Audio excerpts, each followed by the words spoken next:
the first time in radio, the amazing interplanetary adventures of Flash Gordon and Dale Hart.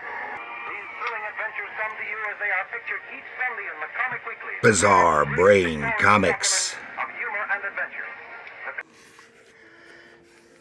Hello, my comic book friends, and welcome to Bizarre Brain Comics. I'm Gary, your host.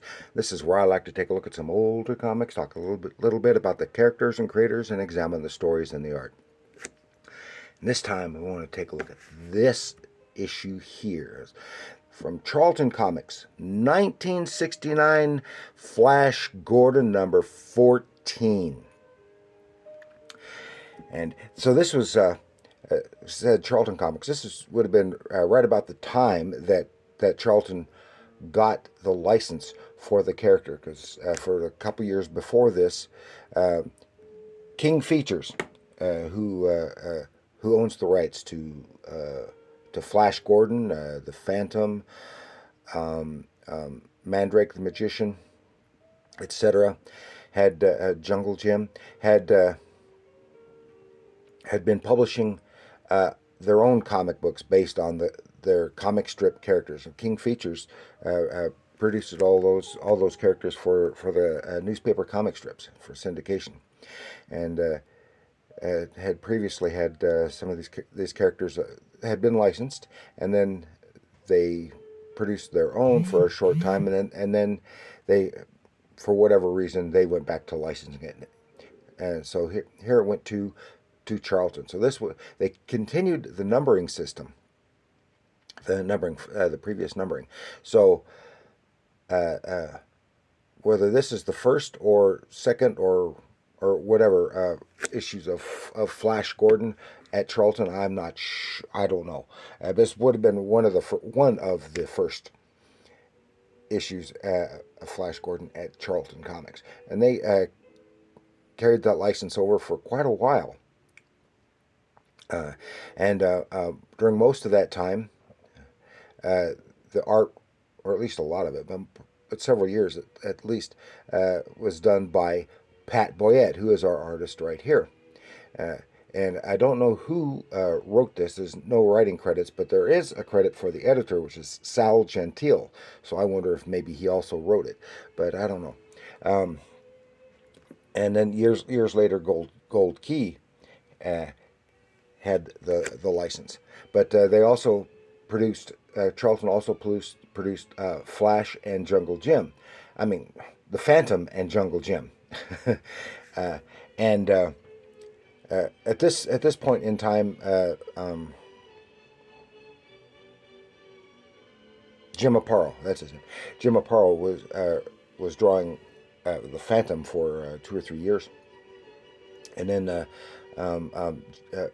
Pat Boyett took over that title. So he was basically doing all these characters, licensed characters from the comic strips, and not necessarily all at the same time. Maybe he was, I don't know. But now, unfortunately, I like Pat Boyett. Remember, Pat Boyett, this artist, he was co-creator of.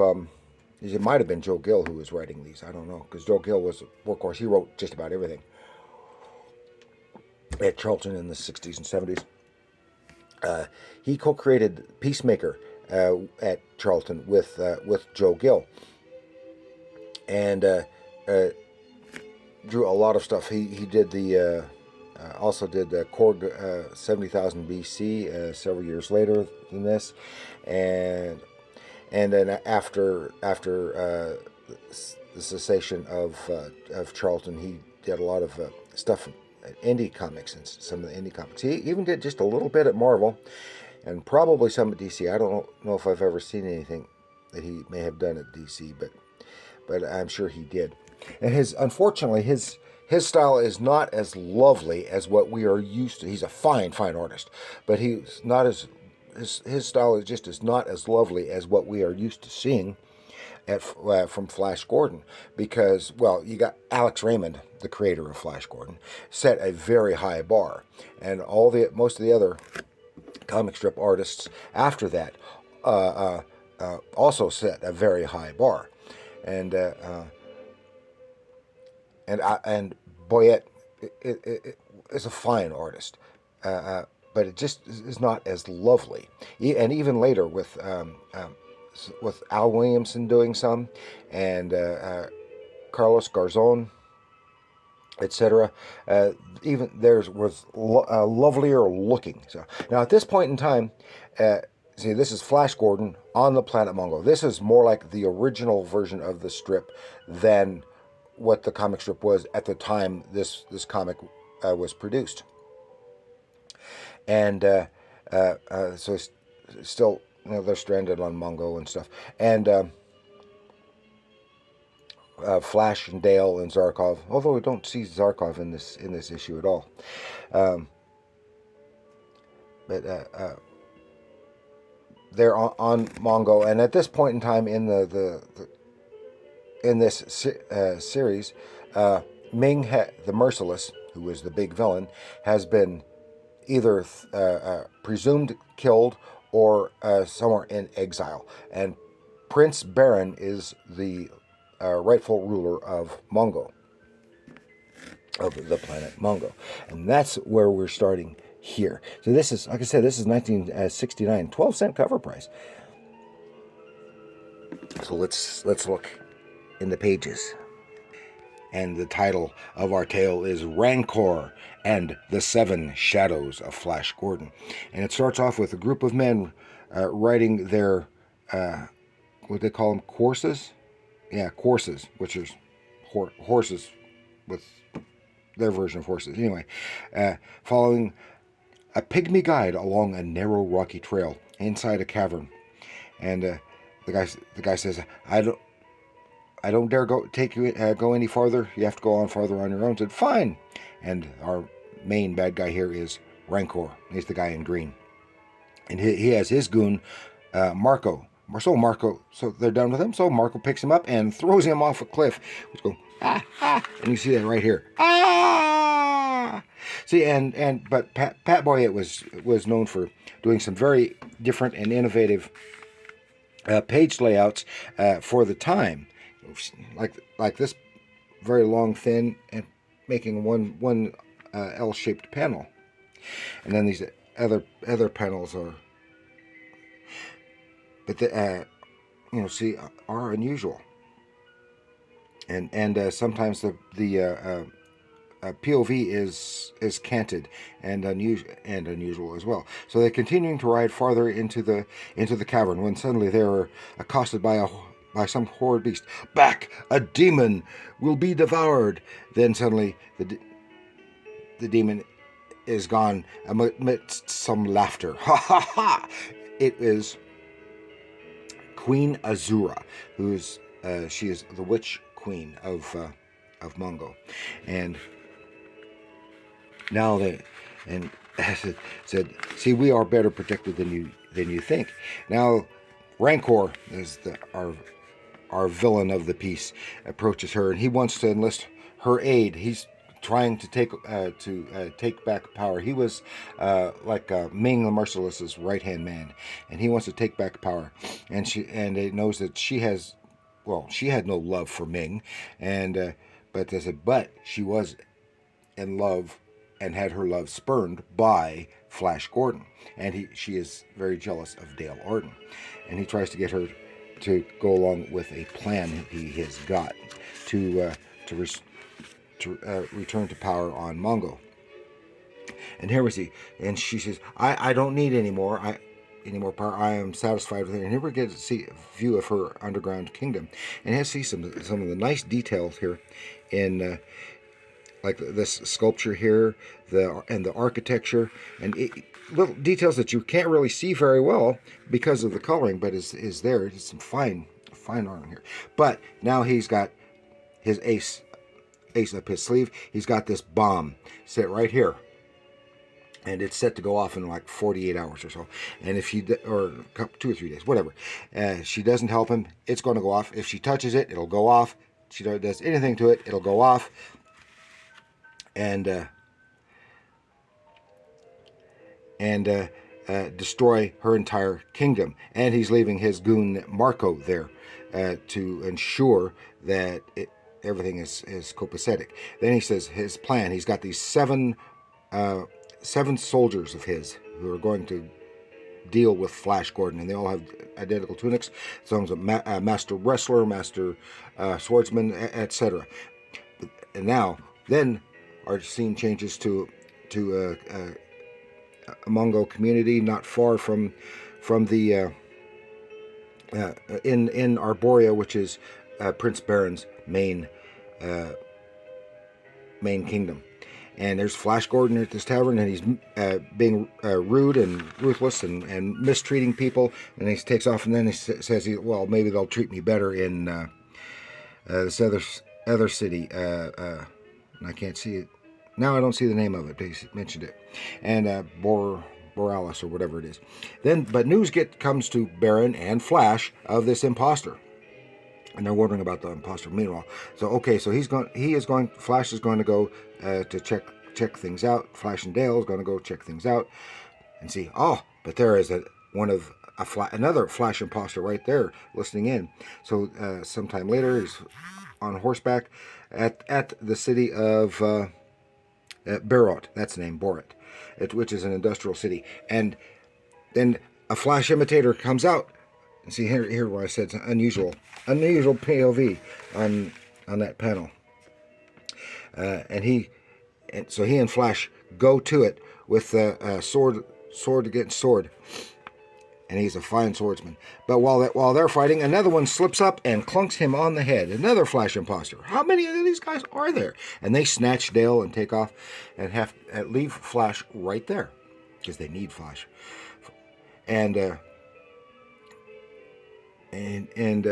So he rides on into the city, and everyone's looking at him suspiciously. And then he sees on the visit screen that he is on the visit screen right now, and he is crowning Rancor as the new regent of Mongo, and Prince Baron has been thrown in jail for treason. So while he was gone, they overthrew Baron. Apparently with the aid of Flash. And now let's see. And he's got those plans. So Flash is continuing on. They've got the imposters are seeing him. He's gets off his horse when he's waylaid, and because now they don't really need him anymore. So now they're going to get Flash. But he ducks away, and suddenly, there's his clothes. And now, there are all these guys that look all dressed just alike, and they all look like Flash Gordon. So they suspect everyone else is Flash Gordon. Meanwhile, one of them takes off and says, "Watch out." Says, "Figure it out for yourselves. I'm going to report to Rancor." And he takes off. He gets to Rancor, and tells him what happened. But of course, there's Prince, Zarkov, and he forces Rancor, because it's the real Flash. He forces Rancor to free Baron. Baron is back in charge, and and they congratulate Flash. But now they've got to get Dale. So he gets in a rocket ship with Rancor. Rancor takes him to the Queen Azura in her cave kingdom. And he meets Azura. They're flying in as far as they can inside the cavern until they have to stop.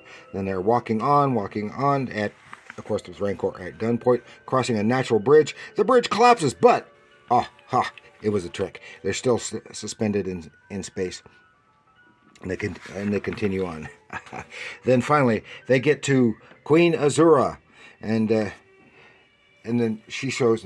He wants. Where's Dale? And here she is. She's been changed into this bird, and says, "I had to do this. I was under duress, and I knew Dale would be safer with me than with Rancor." So they're there, and he says, "Now they got to force Rancor to defuse the bomb, which will go off very shortly." and but he refuses. He changes the bird into a Mongol bat, which attacks Rancor until he defuses the bomb. But Marco is there, and he stuns Queen Azura. Dale changes from the bat to herself, and now Marco and Rancor seem to have the upper hand. Snatch Dale, and they take off. So now Dale, now the bomb is defused. She can use her magic to get rid of it. Boom, and it's gone. And now Flash and Azura chase after Rancor and Marco till they, and she's able to detect where they are. Then they get on this edge of a precipice, and it's Flash and Rancor fighting. When Marco's going to take Dale and says, "Light him up," or I'm going to throw Dale over the precipice, but Queen Azura uses her magic and zaps him good, stopping him, freeing Dale. Then Rancor and Flash continue to fight until finally Rancor, he falls off the precipice. Aye! They always go aye. And Dale is safe, and they have more or less made up friends with Azura, and Marco has been turned into a stone statue. And all is safe and well again on the planet Mongo until the next threat crops up. So that is all I had to share with you this time with Flash Gordon number 14. Now I wanted to tell you here that I am planning at this point, it's not hard and fast, but I'm planning at this coming Wednesday, which is April 9th, I am planning at this point to do a live stream, and it will be a Flash Gordon live stream, but Flash Gordon of the comic strips, and that will probably be about 6:30 p.m. Mountain Time. So please try to join me for that if you can. Now, so here we are. Please like, share, subscribe. Leave your comments down below. Tell me what you think of Flash Gordon. Do you like the Charlton era or any of the other eras of comic books? Or do you prefer exclusively the Flash Gordon comic strips? All that. Let me know in the comments below. And remember, comics are art.